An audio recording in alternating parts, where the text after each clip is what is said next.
გამარჯობა, ბიემის გუნდი წარმოგიდგენთ საქმის კურსს, რომელსაც ბექაბაციკაძე გაუძღვება, გულყურებთ ტელეპიროს და გვისმენთ ჩვენი პარტნიორი რადიოების თბილისის, ერეთის და ციტრუსის საშუალებით. სამედიცინო სფეროს მარეგულირებელ კანონმდებლობაში დაიგნო ცვლილებებს საქართველოს ბიზნეს ასოციაციაში ნეგატიურად აფასებენ. მაგში მიაჩნიათ, რომ სამედიცინო და ფარმაცევტული სფეროს წარმომადგენელ კომპანიებთან დაუყოვნებლივაა საჭირო კონსულტაციების დაწყება, რათა თავიდან იქნეს აცილებული ისედაც კრიზისულ ვითარებაში მყოფი კომპანიებისთვის სრულად დაუსაბუთებელი მარეგულირებელი წნეხის შექმნა. ასოციაციამ დღეს სპეციალური განცხადებაც გაავრცელა, რომელშიც ნათქვამია, რომ ჯანმრთელობის დაცვის შესახებ კანონში წამლების საფარმაცევტული საქმიანობის შესახებ და ადმინისტრაციულ სამართალდარღვევათა კოდექსში დაიგნო ცვლილებები, მიუხედავად იმისა, რომ დეკლარირებულად გამიზნულია ადმინისტრირების გამარტივებისა და ხარვეზების აღმოფხვრისკენ, პრაქტიკაში არაერთ პრობლემას წარმოშობს და ჯანდაცვის სექტორი უკიდურესად მძიმე მდგომარეობაში აღმოჩნდება, რადგან შეუსაბამოდ იზრდება მაკონტროლებელი ორგანოს უფლებამოვალეობები, უფლებამოსილებები, რთულდება ფარმაცევტული პროდუქტის ბაზარზე დაშვების პირობები, სუსტდება სამედიცინო საქმიანობის კონტროლის განხორციელებისას სასამართლოს როლი და მკვეთრად იზრდება გარკვეულ დარღვევებზე ჯარიმების ოდენობა.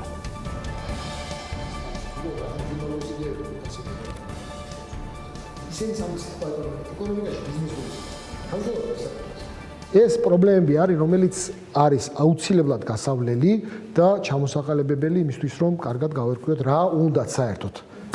ხომ არაფერად ჯანდაცვის მინისტრის ჩვენ დიდი სიამოვნებით ნებისმიერ დროს ჩვენ ადრე შეგვითავაზებია, ეხლაც მზათა ვართ, ეს არის ის შემთხვევა, როდესაც კარგი საბაბია, თუკი ჯანდაცვის სამინისტროს გაუჩნდა, ცალმხარეს გაუჩნდა სურვილი, რომ გაამკაცროს რეგულაცია, ჩვენ მზათა ვართ დავსხდეთ და ვილაპარაკოთ არა მარტო იმაზე, რატო გაჩნდა ეს იდეა რეგულაციის, არამედ გრძელვადიან პერსპექტივაში, საერთოდ როგორი ჯანდაცვის სისტემა გვინდა. გვინდა ეს ყველაფერი იყოს ნადვისხესავით ერთ სახელმწიფოზე ჩამოკიდებული ეს ყველაფერი, თუ გვინდა ეს იყოს უფრო ეფექტიანი და უფრო ეფექტიანი არის კერძო აქტივობა და კერძო კომპანიების ჩართულობა. ჩვენი ხედვა სწორედ ესეთია და ეს ასოციაციაც ამ კომპანიების გაერთიანებაა და მიგვაჩნია, რომ სწორედ ესეთი ტიპის ურთიერთობა უფრო სწორი და ჯანსაღი იქნება არა მარტო ამ ინდუსტრიაში, ზოგადად ეკონომიკაში. რა იცვლება ბაზარზე და აღმოჩნდება თუ არა ჯანდაცვის სექტორი უკიდურესად მძიმე მდგომარეობაში, როგორც ამას ბიზნეს ასოციაცია ამბობს, ამასკო სამედიცინო და ფარმაცევტული საქმიანობის რეგულირების სააგენტოს დირექტორი ზალ კაპანაძე გვეტყვის. ბატონ ზალ, საღამომშვიდობის, მადლობა თქვენი დროისთვის. საღამომშვიდობის, მოგესალმებით. ბატონ ზალ, სამშობლოების არსზე გადავიდოდით, სასაუბროთ, მინდა კითხოთ, მთავარი კითხვა, რაც საზოგადოებაში გაჩნდება, ეს უკავშირდება ალბათ სავარაუდოდ დიდი ალბათობით მედიკამენტების ფასებს. ექნება თუ არა გავლენა მედიკამენტების ფასებზე ახალ რეგულაციებს, რომელსაც მთავრობამ უნდა დაამუშავოს ჯერ და შემდეგ გადაუგზავნოს პარლამენტს. მოგახსენებთ, მედიკამენტის ფასთან დაკავშირებით წამლის შესახებ კანონში შესატან ცვლილებებს არანაირი კავშირი არ აქვს. აქ უბრალოდ ლაპარაკია იმაზე, რომ ჩვენ უნდა მოსახლეობას უთხრათ, რომ გვაქვს ანუ წამლის რეგისტრაციის ორი რეჟიმი, ეს არის აღიარებითი რეჟიმი და ეროვნული რეჟიმი. აქ უბრალოდ ცვლილება შედის და ეხება აღიარებითი რეჟიმი, ანუ იმ ქვეყნებს, ეს არის დაახლოებით 30 ქვეყანა, ეს არის ევროპული ქვეყნები, სადაც ეს წამლები იმ კომპეტენტური ორგანოს მიერ, ანუ ესე ვთქვათ, დაშვებული არის ამ ევროპულ ბაზარზე, ჩვენთან აღიარებითი წესით დაახლოებით 7 დღის განმავლობაში ხდება მათი რეგისტრაცია. იქიდან გამომდინარე, რომ სააგენტო ნებისმიერ განცხადებას ასეთი მედიკამენტების რეგისტრაციასთან დაკავშირებით დოკუმენტალურად გადის და საკმაოდ დიდი მოცულობის მასალა არის. უბრალოდ წამლის შესახებ კანონში შედის ცვლილება და დაახლოებით ეს ვადები იზრდება და ხდება 30 დღიანი ვადა იმისათვის, რომ უფრო სრულყოფილად იქნას ესე ვთქვათ ის დოკუმენტები. ანუ აღიარებითი წესი რჩება, არ უქმდება, უბრალოდ იზრდება ვადა. რა თქმა უნდა, აღიარებითი, კი. რა თქმა უნდა, აღიარებითი წესი რა თქმა უნდა რჩება, ჩვეულებრივად უბრალოდ იზრდება ვადა ის პერიოდი, როდესაც უნდა მოხდეს აღიარებითი წესით შემოტანილი აღიარებითი წესით შემოსული მედიკამენტის რეგისტრაცია. ეს მინდა გითხრათ, რომ ანუ ჩვენ ქვეყანაში მხოლოდ არ არის, მინდა გითხრათ, რომ ევროპულ ქვეყნებში არის მსგავსი ესეთი აღიარებითი პირდაპირ რეჟიმი არ არსებობს, თუმცა მსგავსი ტიპის რეჟიმის შემთხვევაში, სადღაც 40-დან 50 დღემდე მერყეობს ასეთი რეგისტრაციის ვადები. ასე რომ ის წამლის ფასებთან და არანაირ იმაში არ არის შემხებლობაში ეს ვადები და მინდა გითხრათ, რომ ამ შემთხვევაში ბატონ ზალ, ჩვენ არ გვაქვს ეს კანონპროექტი, არ არის საჯარო ჯერჯერობით ხელმისაწვდომობა არ არის, ამიტომ ვეყრდნობით ბიზნეს ასოციაციის განცხადებას, აქედან გამომდინარე, რა ფორმით იზრდება მაკონტროლებელი ორგანოს უფლებამოსილება, რა წერია კანონში ამ მიმართულებით?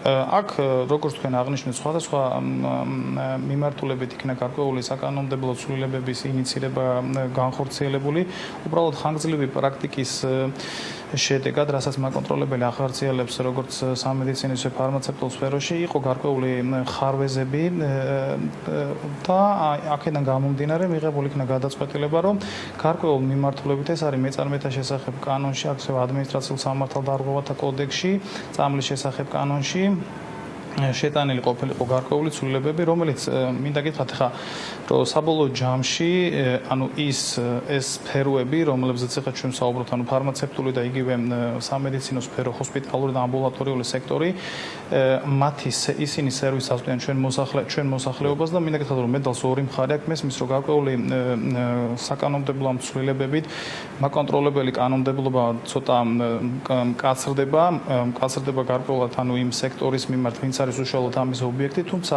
ეს ეფექტურობას გაზრდის თუ არა, ანუ სერვისს აწვდის ჩვენ მოსახლეობას და შესაბამისად, ბატონო, მოგცემს თუ არა შედეგს, ანუ ცალკე აღებული, ასე ვთქვათ, გაზრდა უფლებამოსილების ამ შემთხვევაში მაკონტროლებელი ორგანოზე მოგცემს თუ არა შედეგს, ანუ მის ეფექტურობას გაზრდის თუ არა, ამაზეა დაფუძნებული ცვლილებები და გამკაცრება რას ეხება?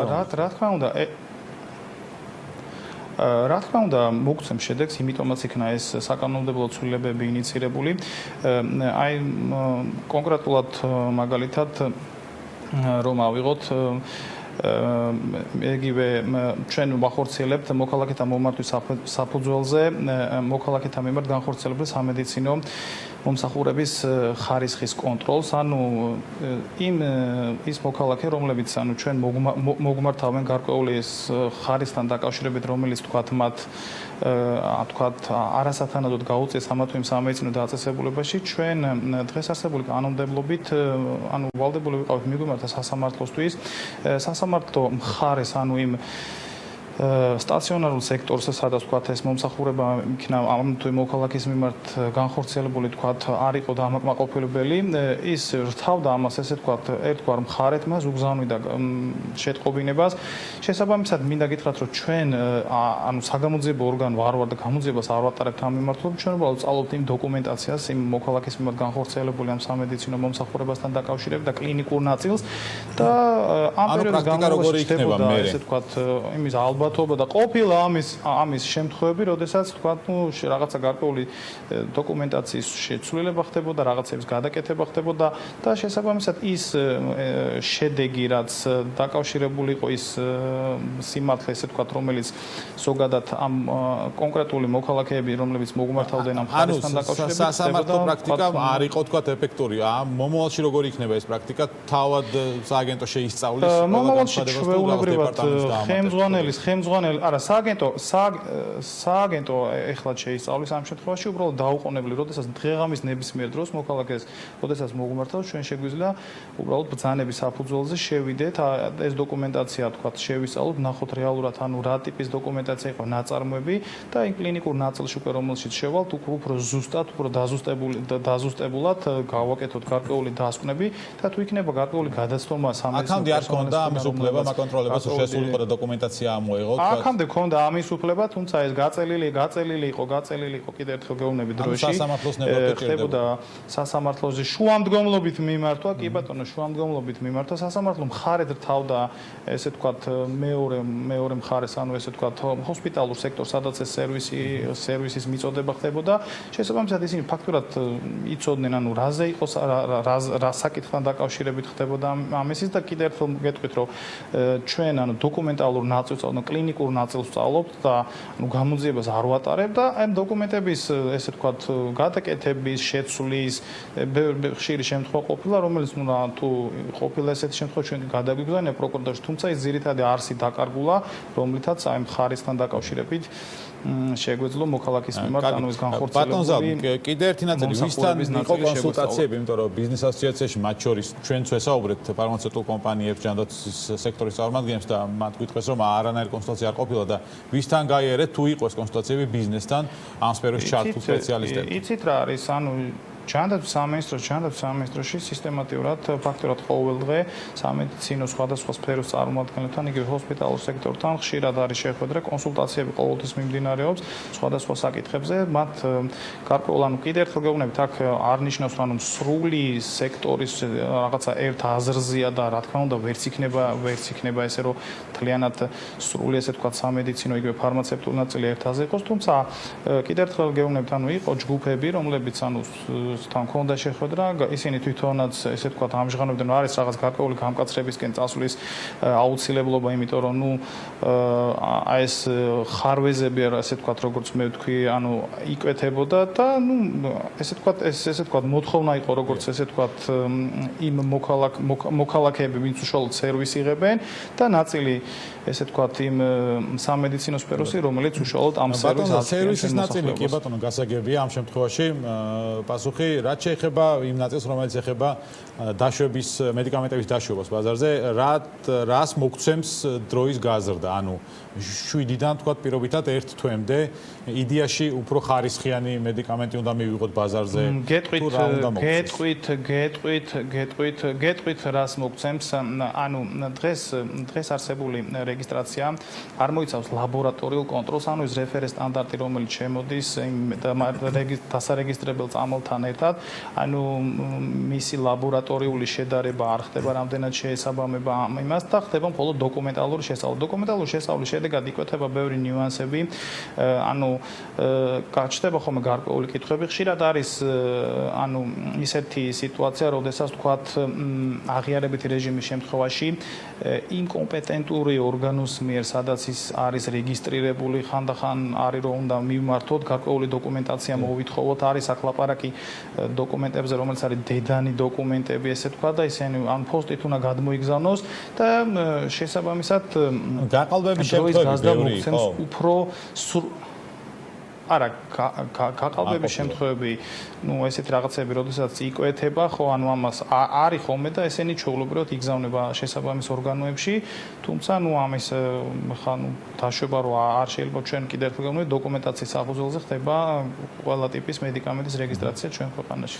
კი ბატონო ზადა ბოლოს მინდა კითხოთ, ზად ხარ თუ არა რომ თქვა ფარმაცევტულ კომპანიებთან ბაზრის დიდ მოთამაშეებს გულისხმობ ამ შემთხვევაში მე და სხვა ბიზნეს ასოციაციის წევრებთან მათ შორის კონსულტაციებისთვის დამატებითი რაღაც პოზიციის შეჯერებისთვის, მათი შენიშვნების გათვალისწინებისთვის, ეს ბრძაობა თუ არის თქვენი სააგენტოს მხრიდან, მათ შორის და ჯანდაცვის სამინისტროს მხრიდან ცხადია. მოგახსენებთ, მინდა გითხრათ, რომ ეს არის საკანონმდებლო ინიციატივა, ის კანონმოდი, ესე ვთქვათ, კანონ პროექტის სახითაც არ არის ჩამოყალიბებული და კანონად არ არის ქცეული, შესაბამისად, მას გარკვეული გზა გასავლელი და ამ ეტაპზე, რა თქმა უნდა, ეს ჩართულობა იქნება და, გარკვეული, თუნდაც ახლა ბიზნეს ასოციაციამ გარკვეული მოსაზრებები გამოთქვა ამასთან დაკავშირებით, თუმცა მე ხავ ვზივარი ხავ და თქვენს ეთერში ვიპასუხობ ამ პირეს რაღაცას ვთქვათ ამ ფორმატში, შესაძლებელია რა თქმა უნდა, რომ შემდეგ ეტაპზეც სანამ ეს კანონპროექტი კანონად იქცევა, იყოს კიდე გარკვეული კონსულტაციები გავლილი და რა ვიცი, ამაში მე ვერაფერს ვერ ხედავ, სხვა ფორმატში შეიძლება ამ თემებზე მსჯელობა, კი ბატონო, მადლობა, მძალ გაპანაძე იყო ჩვენი სტუმარი, მადლობა მას მისი დროისთვის. განვაგრძობთ საქმის კურსს. პანდემიის გამო დაწესებული შეზღუდვების გათვალისწინებით ქვეყანაში ამ დრომდე არ მუშაობენ მუზეუმები, არ ფუნქციონირებს კინო, თეატრი, არ ტარდება სხვადასხვა კონცერტები, რომელთა ბილეთების შეძენა პანდემიამდე სხვადასხვა ონლაინ პლატფორმის საშუალებით იყო შესაძლებელი. თუ ზარალი კინოთეატრების შემთხვევაში დიდია, არანაკლები პრობლემების წინაშე არიან ისინი, რომლებიც ამ დაწესებულებების ბილეთების ონლაინ გაყიდვას უზრუნველყოფდნენ. ანუკა ჯოხაძე ესაუბრა დღეს ამ ინდუსტრიაში მომუშავე კომპანიებს. ანუკა, საღამო მშვიდობის. მეკა საღამოშვიდობის ბილეთების ონლაინ გაყიდვების ბაზრის მთავარი მოთამაშეებისთვის ფინანსური მაჩვენებლების მკვეთრი ვარდნა ის საკითხია, რომელსაც სამწუხაროდ თავი ვერც ერთმა კომპანიამ ვერ აარიდა. როგორც ისინი ამბობენ, იმის გათვალისწინებით, რომ დაგეგმილი ღონისძიებები პრაქტიკულად სრულად გაუქმდა ან დაპაუზდა, მაინც მათი თქმით ზარალი მოსალოდნელზე დიდია. შედარებისთვის ისინი ამბობენ, თუ დატვირთვა გასულ სეზონზე 100%-იანი იყო, წელს შემოსავლები პრაქტიკულად ნულს უტოლდება.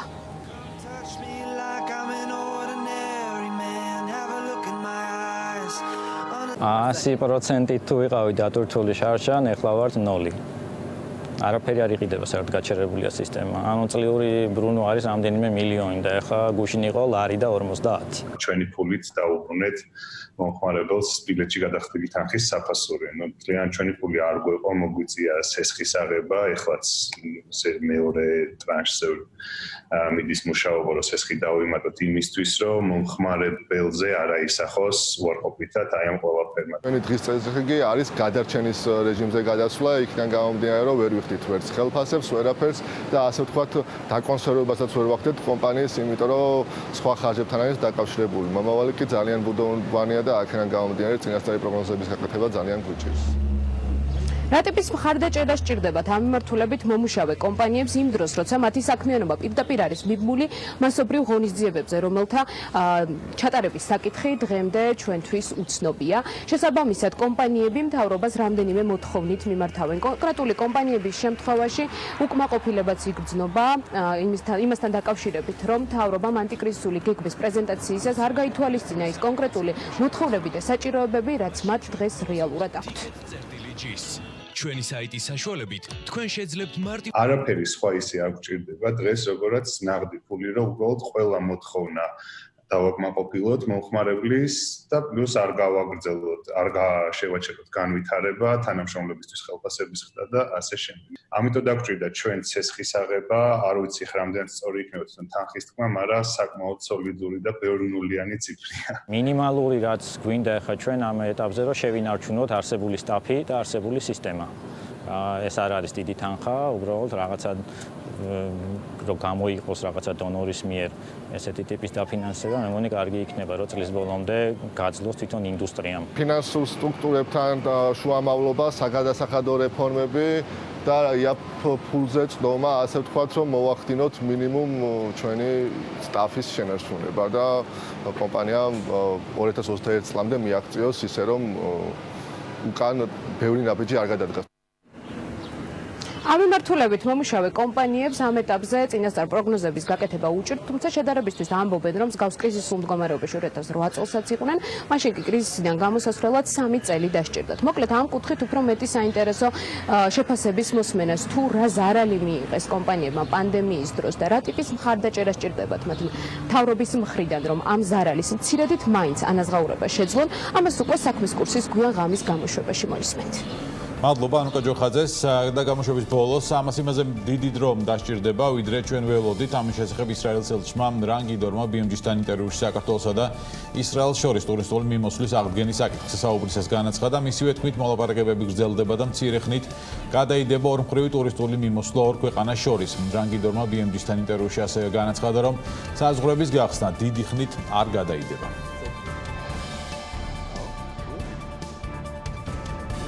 ჩვენ ხანდახან გვაქვს ვიდეო კონფერენციები საჯარო მოხელეებთან და წამყვან პროფესიონალებთან საგარეო საქმეთა სამინისტროებიდან, ჯანდაცვის სამინისტროებიდან, სამოქალაქო ავიაციიდან, აეროპორტების ხელმძღვანელობიდან. ასე რომ 20-25 ადამიანი მუშაობს ორივე დედაქალაქში და განიხილავს ძალიან ზუსტ რეგულაციებს. სწორედ ამიტომაც გრძელდება ეს პროცესი უფრო დიდხანს, ვიდრე მოსალოდნელი იყო. ამას გარდა საიდუმლო არ არის, რომ ბოლო 10 დღეში ისრაელში ინფიცირების შემთხვევების უეცარი ზრდა დაფიქსირდა, რის გამოც პირდაპირ ფრენების განახლება და ტურისტული კავშირების აღდგენა გადაიწევს ალბათ 2-3 კვირით. ვიმედოვნებ, რომ მეტით არა ეს დამოკიდებულია ადგილზე არსებულ ვითარებაზე, თუმცა დაინფიცირებულთა რიცხვის უეცარი ზრდა არის არა იმიტომ, რომ ჩვენ პანდემიის ახალი ტალღა გვაქვს ისრაელში. გეგმა იყო, რომ 1 ივლისიდან გახსნილიყო საზღვრები კომერციული ფრენებისთვის, თუმცა მანამდე გვინდოდა რამდენიმე საპილოტე ტესტი ჩაგვეტარებინა. ჩამოგვაყვანა რამდენიმე ჯგუფი და გვენახა თუ როგორ მუშაობს ეს ყველაფერი აეროპორტში, სასტუმროებში. ჩვენ ამას ივნისის შუა რიცხვებში ვგეგმავდით, თუმცა ისრაელში ბოლოს განვითარებული მოვლენების გამო ჩვენ ამ საპილოტე ტესტს 2 კვირით გადავდებთ, თუმცა ჯერ კიდევ ვიმედოვნებთ, რომ გავხსნით საზღვრებს ივლისის 1 რიცხვებში. საქმის კურსი ამით დასრულებულა, წინგელი დღის ამბებით 18 საათზე, რომელსაც ანა წერეთელი გაუძღვება, მეგეშტოებით ნახავთ.